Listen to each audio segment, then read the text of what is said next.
दर्शकवृन्द नमस्कार। राष्ट्रियताको पहरेदारी जनअधिकारको पक्षमा खबरदारी। यो हो news Nepal television. News Nepal टेलिभिजनमा यो समय हो गण्डकी एक्सप्रेसको। गण्डकी प्रदेशमा भए गरेका हर क्षेत्रका सबै खाली दैनिक न्युजहरूको सङ्गालो हो गण्डकी एक्सप्रेस। न्युज नेपाल टेलिभिजनको पोखरा प्रसारण केन्द्रको प्रस्तुति गण्डकी एक्सप्रेसका साथमा म शान्ति बराइली। दर्शकवृन्द अब लागौँ गण्डकी एक्सप्रेसको हेडलाइन्स न्युजतर्फ।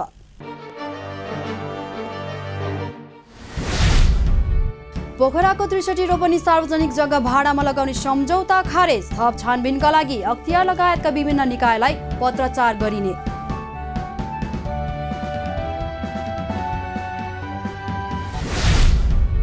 बागलुङको गलकोट नगरपालिकाले गाउँ गाउँमै बाली उपचार शिविर सञ्चालन गर्न थाल्यो। कृषक दङ्ग।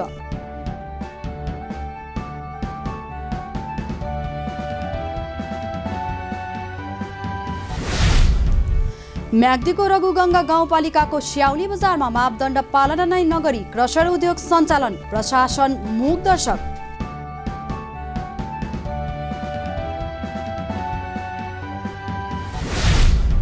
पोखरा महानगरले मृत्यु भइसकेको व्यक्तिको नाममा पनि भत्ता निकासा गरेको खुलासा। भुक्तानी फिर्ता ल्याउन महालेखाको सुझाव।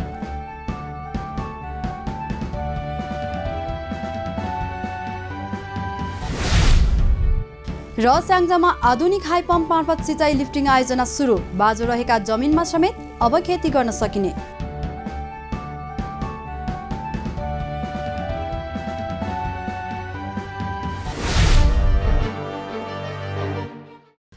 अब गण्डकी एक्सप्रेस विस्तारमा। सुरु गरौँ गण्डकी प्रदेशको बजेट खर्चको प्रसङ्गबाट।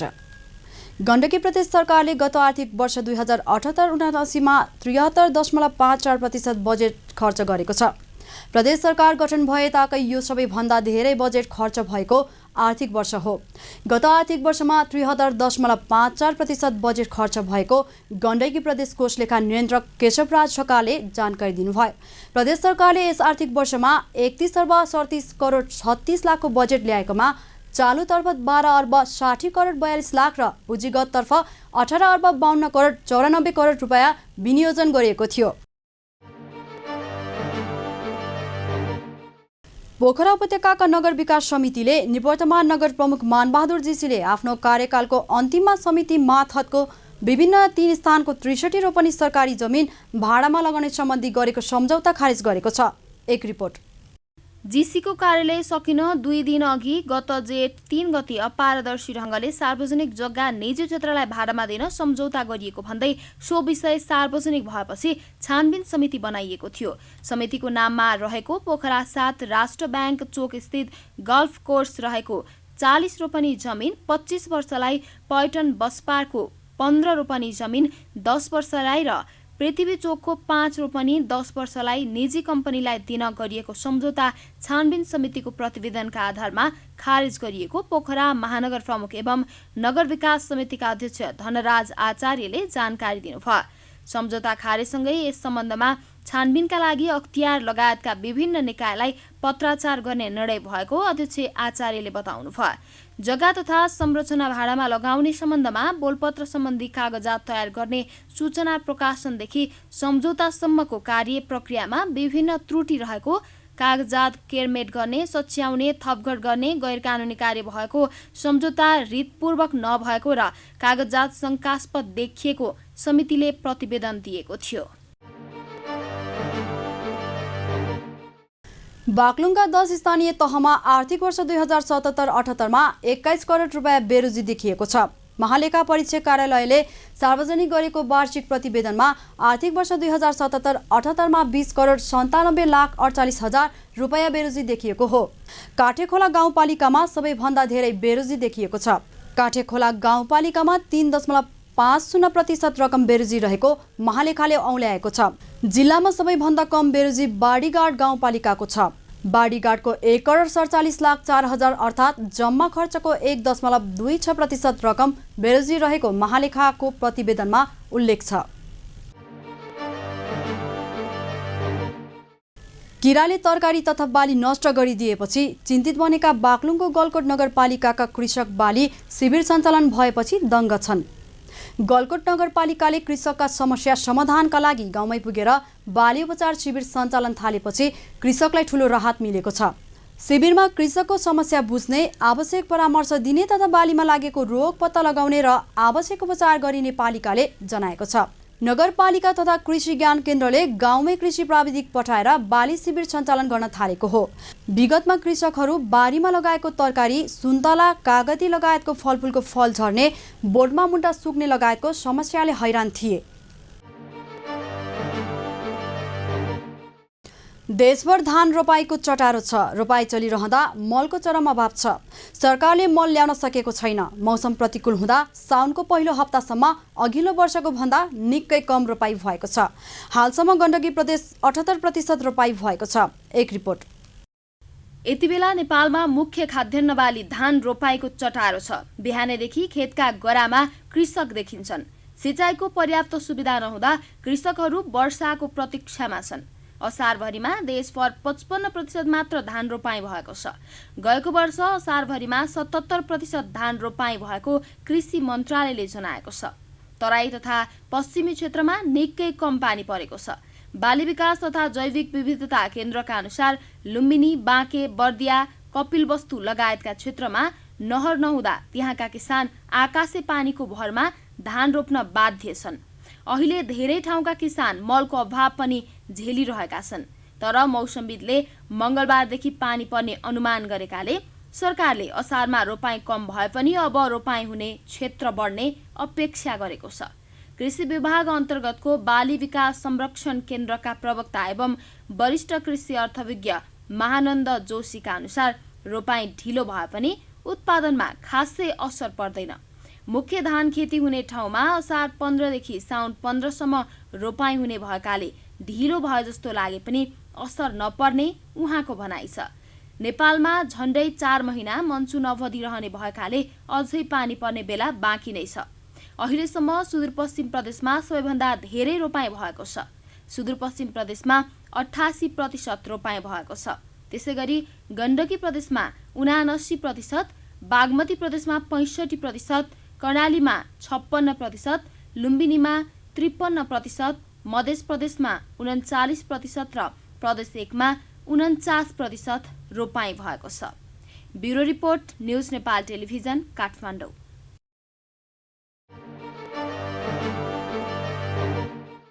मानवीय अतिक्रमण र जलवायु परिवर्तनका कारण साँगुरिँदै गएको कालीगण्डकी नदी किनारामा बिना दर्ता क्रसर उद्योग सञ्चालन भइरहेको छ। कालीगण्डकी करिडोर अन्तर्गत बेनी जोमसम सडक खण्डको म्याग्दीको रघुगङ्गा गाउँपालिका 2 स्याउली बजारमा नदी किनारामा दर्ता बिनै सञ्चालन भएको उक्त क्रसर उद्योगको विषयमा स्थानीयले विरोध जनाउँदा पनि स्थानीय सरकारवाला निकाय मौन छ। रघुगङ्गा गाउँपालिकाको वडा नम्बर 2 कार्यालयले अवैध रूपमा सञ्चालन भइरहेको क्रसर उद्योगबारे स्थानीय प्रशासनलाई जानकारी गराउँदा पनि चासो नदेखाएको बताएको छ।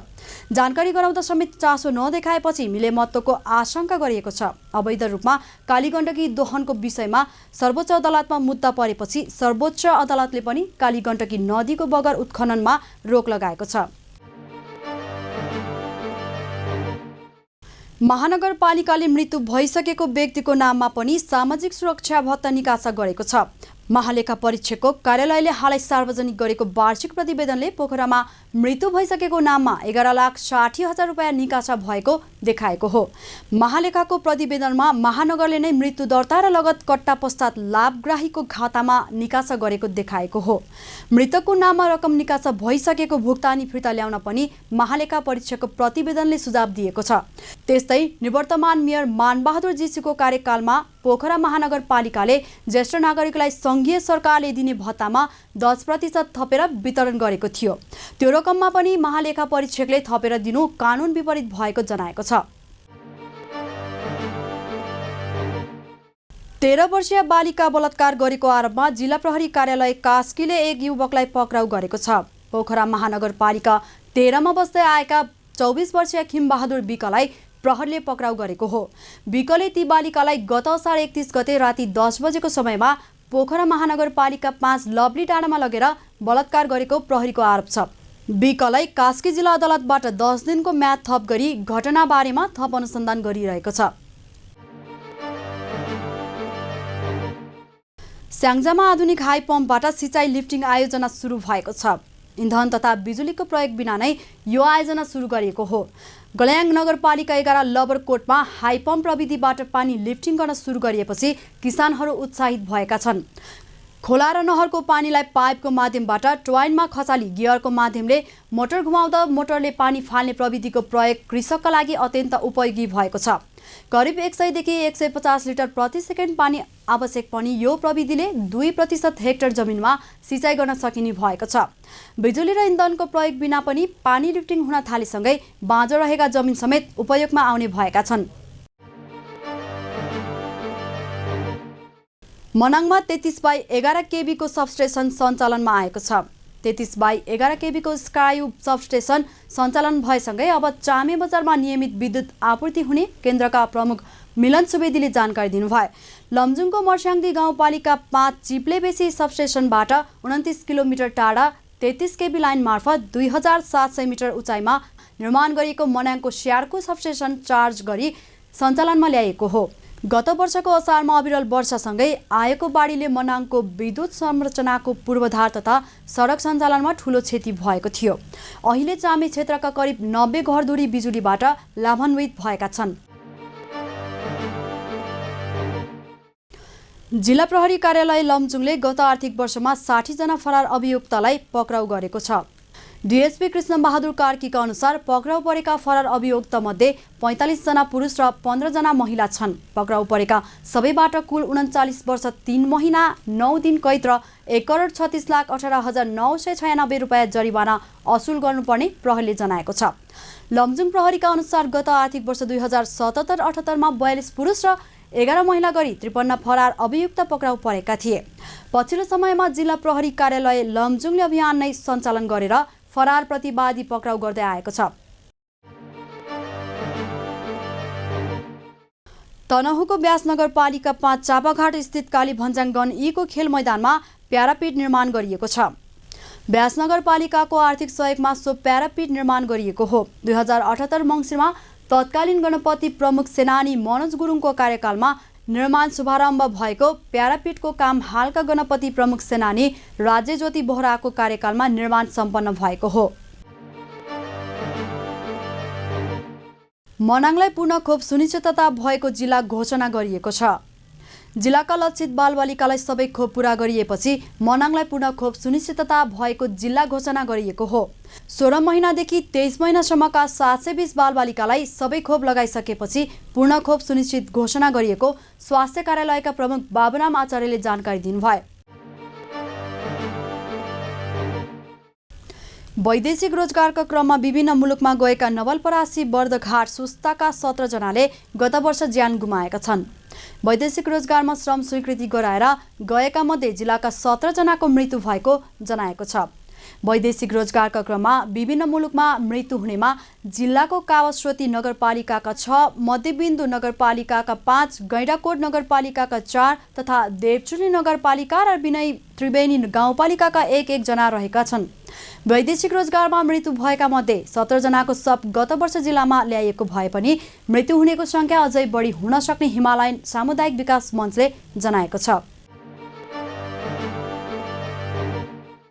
अन्तर्राष्ट्रिय विमानस्थल निर्माणसँगै पोखराको साहसिक पर्यटकीय पहिचान बनेको प्याराग्लाइडिङ विस्थापित हुने हो कि भन्ने कुराले पोखराका व्यवसायीलाई चिन्तित बनाएको छ। एक रिपोर्ट। अन्तर्राष्ट्रिय विमानस्थल पोखरामा ल्याउन सक्रिय व्यवसायी त्यही विमानस्थलले झण्डै 1.5 अर्ब लगानीको प्याराग्लाइडिङ व्यवसाय विस्थापित हुने हो कि भन्ने चिन्तामा छन्। नेपाल नागरिक उड्डयन प्राधिकरण क्यानले पोखराको क्षेत्रीय अन्तर्राष्ट्रिय विमानस्थल निर्माण सकिएकाले आगामी जनवरीमा सञ्चालनमा ल्याउने तयारी गरेको छ। त्यसका लागि प्याराग्लाइडिङलाई विकल्पको छनौट गरेर सार्न निर्देशन दिएको छ। तर व्यवसायीको माग पोखराको आकाशबाट विस्थापन नभई व्यवस्थापन हुनुपर्छ भन्ने छ। नेपाल हवाई खेलकुद संस्थाका अध्यक्ष सुनिल बहादुर भट्टराईले सरकारले चाहेमा समय छुट्याएर यही आकाशबाट उडाउन सक्ने र आफूहरूको पनि त्यही माग भएको बताउनुभयो। जहाज उडानको समय तालिकालाई ध्यान दिएर प्याराग्लाइडिङको लागि 2 घण्टा समय तोकेरै भए पनि सञ्चालन गर्नुपर्ने उहाँको भनाइ छ। विश्वका कतिपय देशमा जहाज उडानसँगै एयर स्पोर्ट्स गतिविधि हुने गरेकाले आधुनिक प्रविधिको प्रयोग गरेर ती देशमा भएका अभ्यासको अध्ययन गरेर अनुसरण गर्न सकिने व्यवसायको भनाइ छ। पोखरा पर्यटन परिषदका अध्यक्ष गोपी बहादुर भट्टराई पोखरामा भइरहेका साहसिक उडानका गतिविधि रोकिँदा पर्यटकको पोखरा बसाइ पनि घट्न सक्ने बताउनुहुन्छ। पोखराको आकाशमा सन् 1996 देखि प्याराग्लाइडिङ उडान सुरु भएको हो। अहिले पोखराका 60 कम्पनीमा करिब 1.5 अर्बको लगानी छ। यसबाट करिब 2000ले रोजगारी पाएका दाबी व्यवसायीको छ। 140 मेगावाट क्षमताको तनहुँ जलविद्युत आयोजना अन्तर्गत विद्युत गृहको सुरुङ खन्ने काम सकिएको छ। आयोजनाको प्याकेज 2 अन्तर्गतको ठेक्का पाएको सिनो हाइड्रो पावर लिमिटेडले शुक्रबार विद्युत गृहका सुरुङ खन्ने काम सम्पन्न गरेको हो। 89 मिटर लम्बाइ, 22 मिटर चौडाइ र 51 मिटर उचाइ भएको भूमिगत विद्युत गृहको सुरुङ खन्ने काम सकिएको तनहुँ हाइड्रो पावर लिमिटेडका इन्जिनियरिङ तथा प्राविधिक महाशाखा प्रमुख श्यामजी भण्डारीले जानकारी दिनुभयो। विद्युत गृहको सुरुङ खन्ने काम सन् 2020 अगस्तबाट सुरु भएको थियो। आयोजना अन्तर्गत पानी ल्याउने सुरुङमा भने काम भइरहेको छ। 1450 मिटर सुरुङ खन्नुपर्नेमा अहिलेसम्म 350 मिटर खनिसकिएको छ। इन्टेकको काम भने गर्न बाँकी रहेको भण्डारीले जानकारी दिनुभयो। हामी गण्डकी एक्सप्रेसको अन्त्यमा आइपुगेका छौँ। जाँदा जाँदै हेडलाइन्स पुनः एकपटक।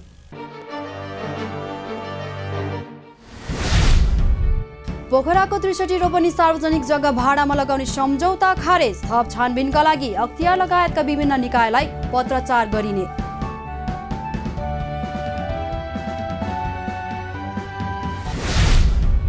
बागलुङको गलकोट नगरपालिकाले गाउँ गाउँमै बाली उपचार शिविर सञ्चालन गर्न थाल्यो। कृषक दङ्ग।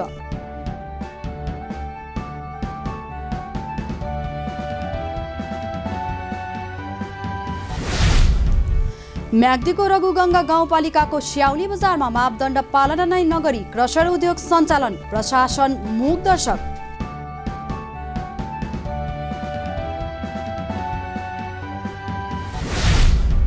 पोखरा महानगरले मृत्यु भइसकेको व्यक्तिको नाममा पनि भत्ता निकासा गरेको खुलासा। भुक्तानी फिर्ता ल्याउन महालेखाको सुझाव।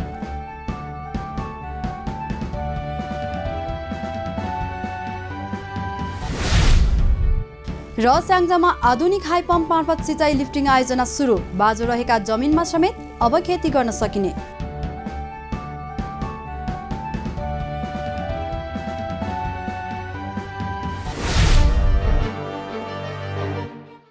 दर्शकवृन्द, यी थिए गण्डकी प्रदेशका पछिल्ला गतिविधिहरूको ताजा न्युजको सङ्गालो। अहिलेसम्मका यी न्युजहरूसहित गण्डकी एक्सप्रेसको यो प्रस्तुतिबाट बिदा लिने बेला भइसकेको छ। दिनभरका अनि पछिल्ला सबै क्षेत्रका सबै खाली न्युजहरूको अपडेट सहितको नयाँ प्रस्तुतिका साथ गण्डकी एक्सप्रेसबाट अहिलेलाई हामी सबैलाई बिदा दिनुहोस्। राष्ट्रियताको पहरेदारी, जनअधिकारको पक्षमा खबरदारी हेर्दै रहनुहोला न्युज नेपाल टेलिभिजन।